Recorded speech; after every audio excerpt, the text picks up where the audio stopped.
Well there, warm welcome. You watching Blueprint Exclusive with me, Meghna Deka.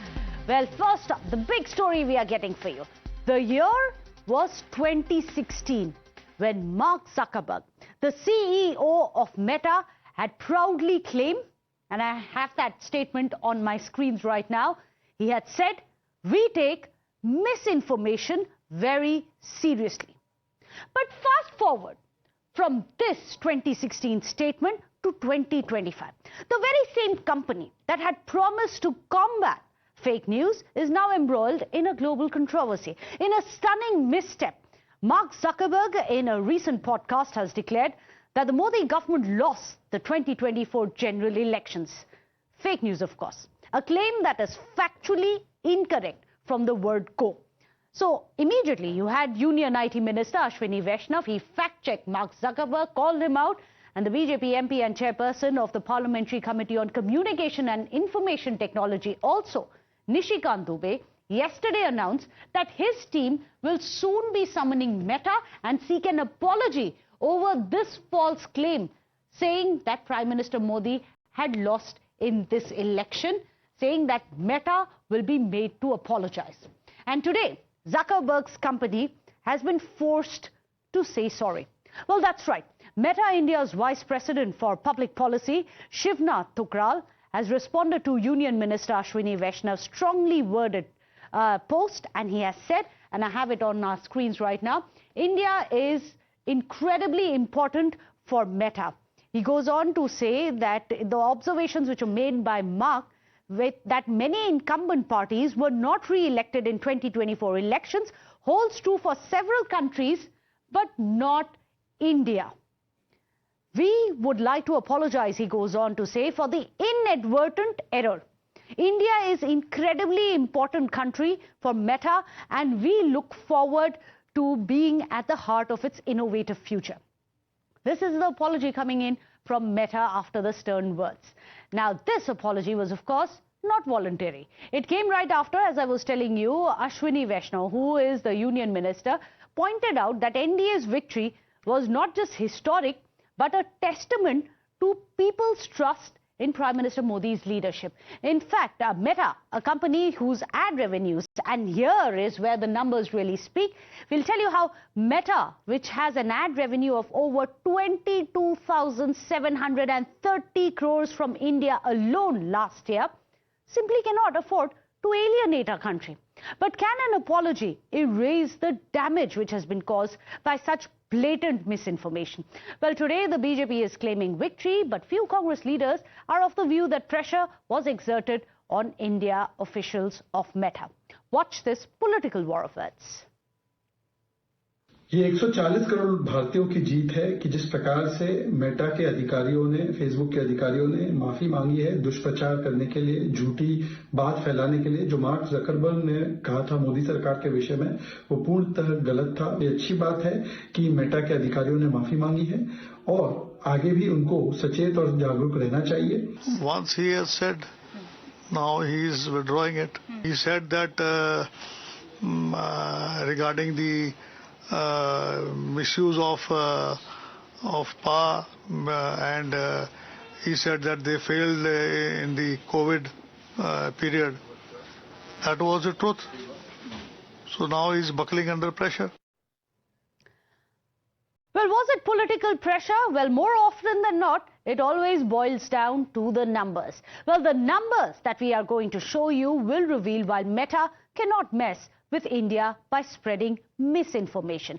Let's look at the ad revenues of Meta. In the year 2023, the ad revenues in India alone for Meta was this staggering figure of 18,308 crore rupees. And this figure, interestingly, went all the way up to 22,730 crore rupees that Meta made in India alone. This was a growth of 24% year on year from 2023 to 2024.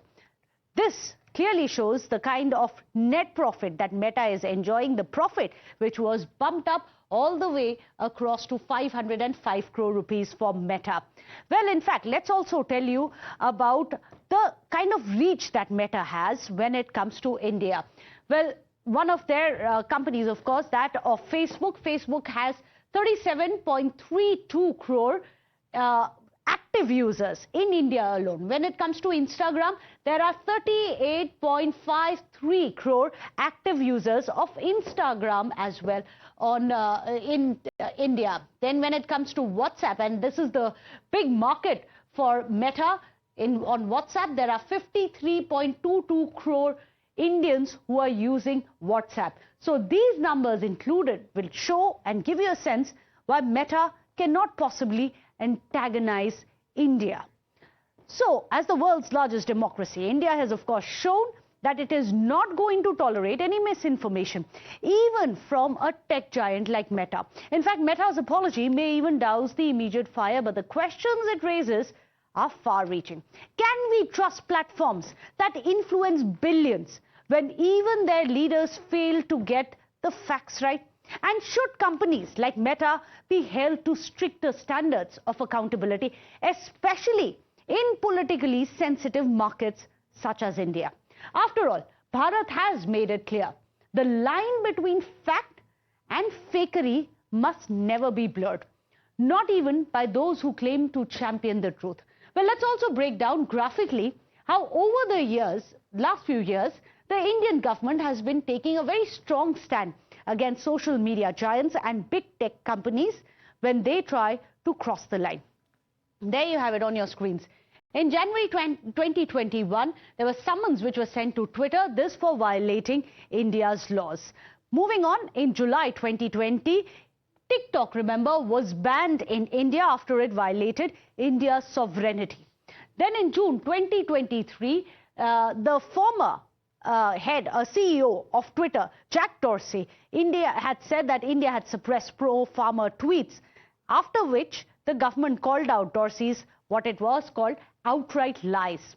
In January 2023, there was a ban in India on PUBG user data after it was stolen, after it was found to be stealing the user data and sending it across to China.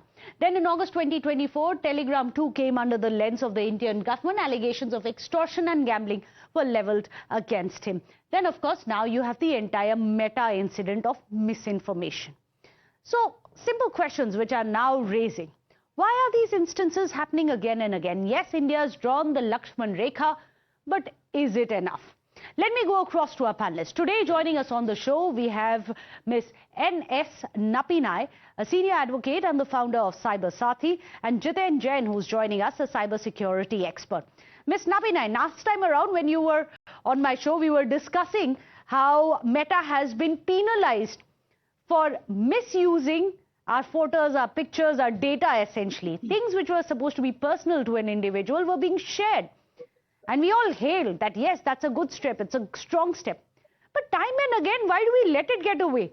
Why does it need to come to a state where we either have to pull up, where we have to tell them that we are going to seek an apology? You have the Union Minister of Information Technology stepping in himself personally to draw the line. This time around, it's fake news, outright fake news. There was no two ways about it.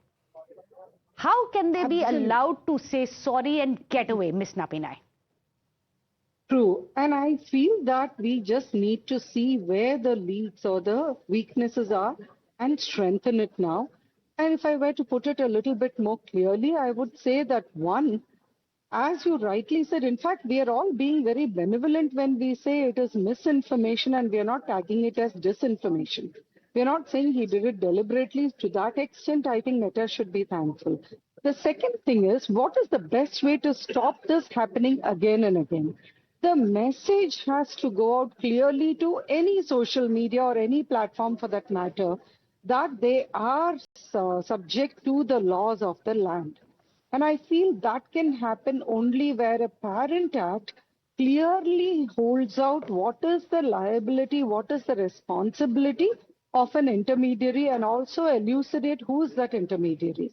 Now, when we look at the IT Act, it is only under the intermediary guidelines that we have certain strong mechanisms to rein in social media or other intermediaries, right? So we needed something more in the IT Act. Now, when you look at the DPDP Act, because you mentioned about privacy, I'm bringing that in.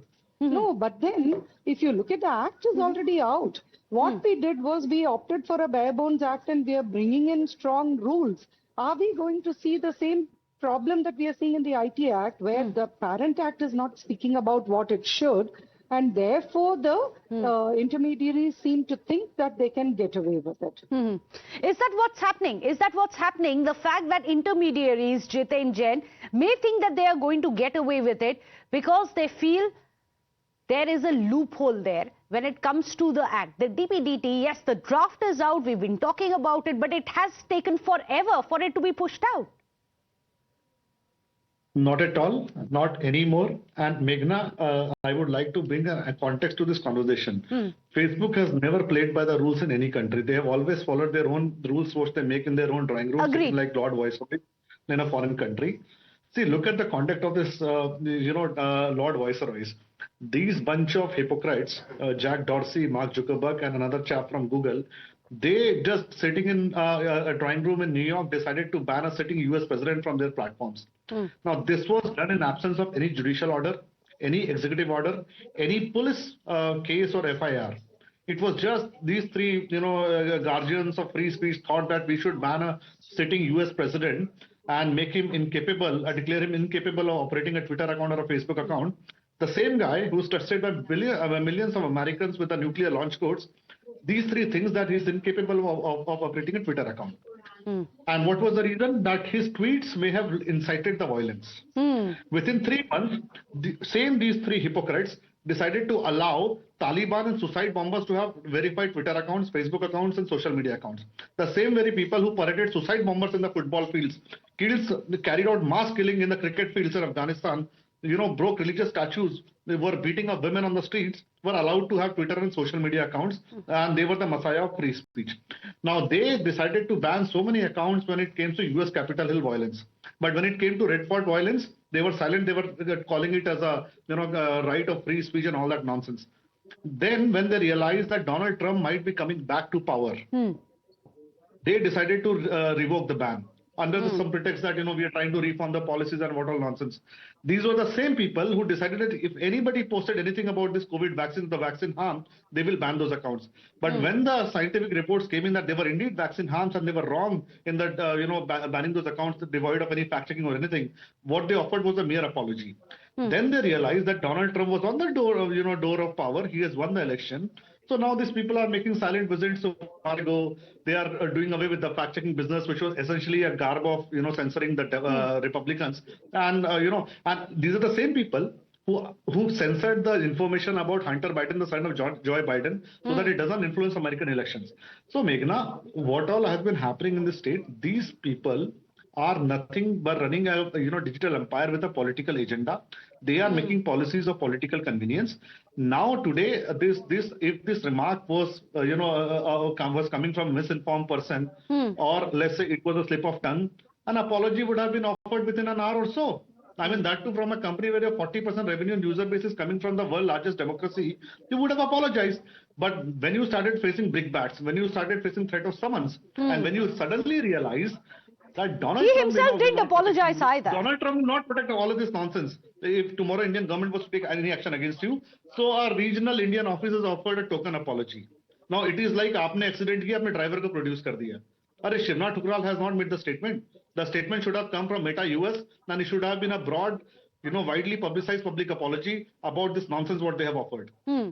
Well, in fact, Ms. Napinai, I agree that it's not just Meta in India. Meta across the world has been crossing the lines, have been pulled up by several courts. It's been pulled up by regulatory authorities as well. But it feels that it can get away. What does India need to do to tell them that there is going to be a fixation of accountability? They cannot use their dominant positions. And given that India is a big market, they cannot use that dominant position to spread either fake news or any kind of tempered news. After all, India is a very politically sensitive environment as well, Ms. Napinai. What needs to be done? Yeah. In fact, they are famous for having coined this line, we'd rather seek forgiveness than permission.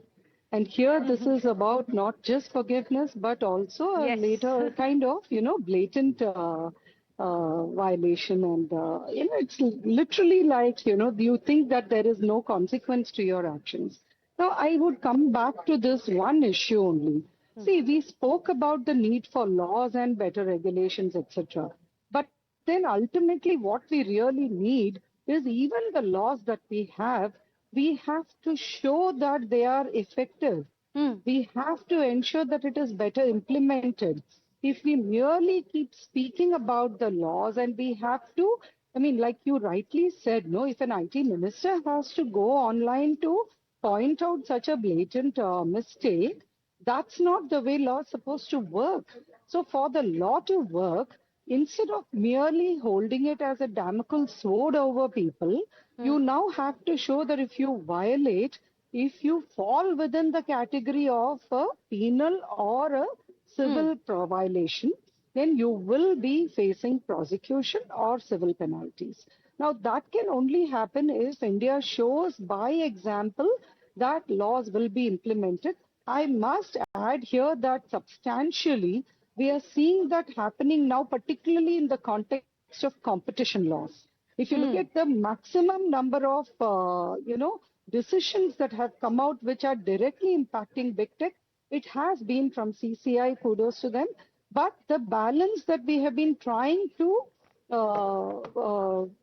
probably in India Absolutely. is that we acknowledge the necessity for these services, but also have been pointedly addressing to them that they also have to comply with the laws of India. Absolutely. Because And accountability. Fixing accountability is absolutely significant, which needs to be done. But Jiten Jain, here's the interesting bit. And this is something that Ms. Napinai has spoken about, how they would rather seek forgiveness than seek any permission. That's exactly what they've done in India as well. This time around, they've said, we are sorry. But we have the IT Standing Committee on Information Technology saying, okay, we were about to summon them, but now we are not because they have apologized officially. Officially, that case is shut. Is that enough, Jiten Jain, to say we forgive Meta? This policy of seeking forgiveness and permission can only continue as long as you realize that your apologies will be accepted. The day you realize that this apology for illegal acts will not be accepted anymore and you will be penalized and held accountable, they will fall in place. And, Napi is a great friend. I've always agreed with her, but this time I'll slightly agree. I don't think you need rules to deal with these people. I think we have the rules. What you need is the political will to implement the rules and uphold the rule of law when it comes to this big tech. For long, they've had a free run. And I'll tell you an example how to uphold the rule of law. They censored Donald Trump. They did away every possible way that his words and voice and speeches should not be able to reach American people. These people banned every single Republican who was speaking in favor of Donald Trump when it came to Capitol Hill violence or, about the manipulation of election. Right. They shut down everyone who claimed that there was a manipulation of the vaccine formation that they deliberately delayed to influence American election, the result of discovery. For all of this, he had said sorry, then he later came out and said, I'm not sorry. I'm sorry that I said sorry. What Donald Trump said, he realized that these people were doing nothing but deliberately participating in the election. He said to Mark Zuckerberg that if you do what you did in 2020, I will ensure that you spend the rest of your life in prison. This is a sitting US former. So essentially, you need to set the Lakshman Rekha with these global tech conglomerates saying this much and no more. That needs to be not just, I think, as Napinai ji would have suggested, not just in rules, but also as Jiten Jain would suggest, but also with the political will to back it. I think we'll agree on that. Thank you so much, Ms. Napinai, for joining us, Jiten Jain as well. Without a short break, do stay tuned.